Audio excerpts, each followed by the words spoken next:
స్తోత్రం వేసా ప్రేమ దేవుని బిడ్డలారా, క్రీస్తునామములో మీ అందరికీ సమాధానం కలుగుగాక. ఎలా ఉన్నారు? బాగున్నారా? ఉదయాన్నే లేస్తున్నారా? ప్రార్థన చేసుకుంటున్నారా? వాక్యం ధ్యానిస్తున్నారా అని మిమ్మల్ని అడుగుతున్నాను. ఇంకా ప్రార్థన చేసుకోకపోతే ఉన్న పాటున మోకరించి ప్రార్థన చేసుకోవాలని అడుగుతున్నాను. దేవుని బిడ్డలారా, ప్రతిదినం దేవుని వాగ్దానం అనే ఈ ఆత్మీయ చక్కటి కార్యక్రమంలోకి చదువుకుందాం.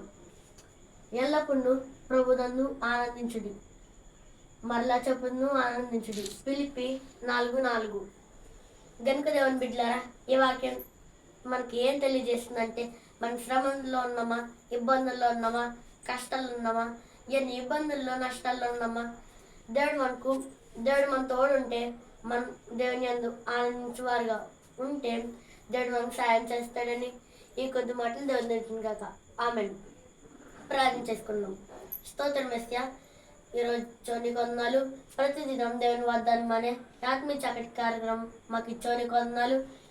అలాగే ఎవరైతే ఫేస్బుక్, షేర్ చాట్, యూట్యూబ్ దారి గుండా వెళ్తుందో చదువుతున్నారో వారందరి జీవితాల్లో మీరు ఆనందాన్ని నింపండి.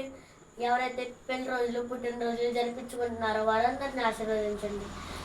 ఏ శ్రమలు నడుస్తున్నాం తండ్రి. ఆమెన్. కనుక దేవుని బిడ్డలారా, ఈ వాక్యాన్ని మీరు పొందుకున్నారు కనుక లైక్ చేయండి, షేర్ చేయండి, మంచి మంచి కామెంట్స్ పెట్టండి. దేవుని వల్ల దీనిగాక. ఆమెన్.